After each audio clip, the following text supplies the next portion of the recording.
Welcome to நம்ம வீட்டு சமையல். இன்னைக்கு நம்ம சமையல்ல மணமணக்கும் சூப்பரான ரசப்பொடி எப்படி செய்யறதுன்னு பார்க்கலாம்.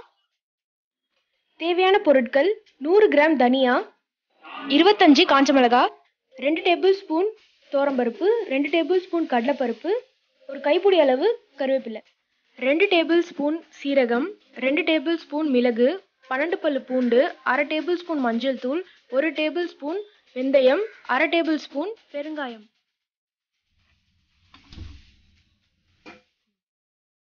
பேன் சூடானதும் தனியா சேர்த்துக்கலாம். நல்லா மிக்ஸ் பண்ணி விட்டுட்டே இருங்க. மிதமான சூடுலயே இருக்கட்டும். நல்லா வாசனை வர அளவுக்கு வறுத்து எடுத்துக்கோங்க. இப்போ சீரகம் சேர்த்துடலாம், மிளகும் சேர்த்துக்கலாம்.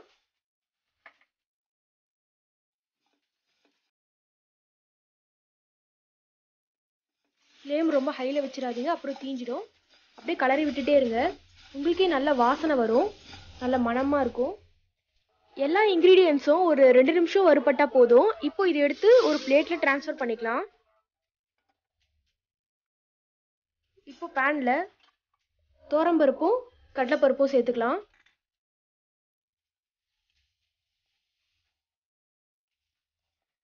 நல்லா கொஞ்ச நேரம் ஒரு 2 நிமிஷம் வறுபடட்டும்.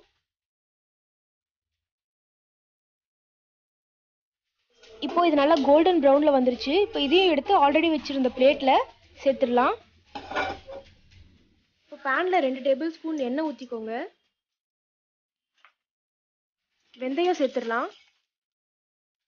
வெந்தயம் நல்லா பொரியட்டும்.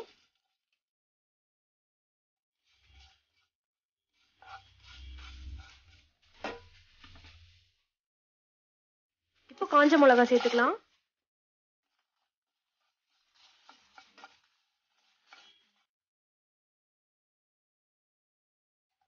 பூண்டு சேர்த்துக்கோங்க. எல்லாமே ஒரு 2 நிமிஷம் வறுபட்டாலே போதும், ரொம்ப வறுத்துறாதீங்க. கருவேப்பிலை ஆட் பண்ணிக்கலாம்.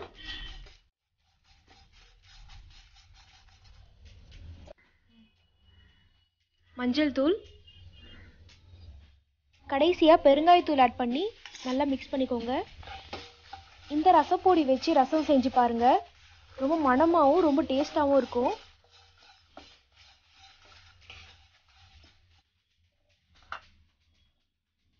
இப்போ இதையும் எடுத்து நம்ம அந்த பிளேட்ல சேர்த்துடலாம். நல்லா ஒரு 15 to 20 மினிட்ஸ்க்கு நல்லா ஆறட்டும். இப்போ நம்ம அரைச்சு எடுத்துடலாம். எல்லாத்தையும் மிக்ஸி ஜார்ல சேர்த்துக்க போறேன். இந்த ரசப்பொடியை வச்சு எப்படி ரசம் செய்யறதுன்னு நான் நெக்ஸ்ட் வீடியோல அப்லோட் பண்றேன்.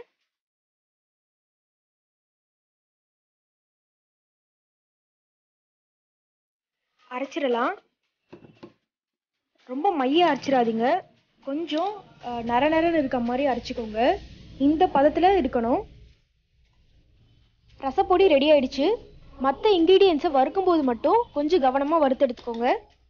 கம கமன்னு ரொம்ப சூப்பரா ரசப்பொடி ரெடி ஆயிடுச்சு. நீங்களும் உங்க வீட்டில் செஞ்சு பார்த்துட்டு எப்படி இருக்குன்னு சொல்லுங்க.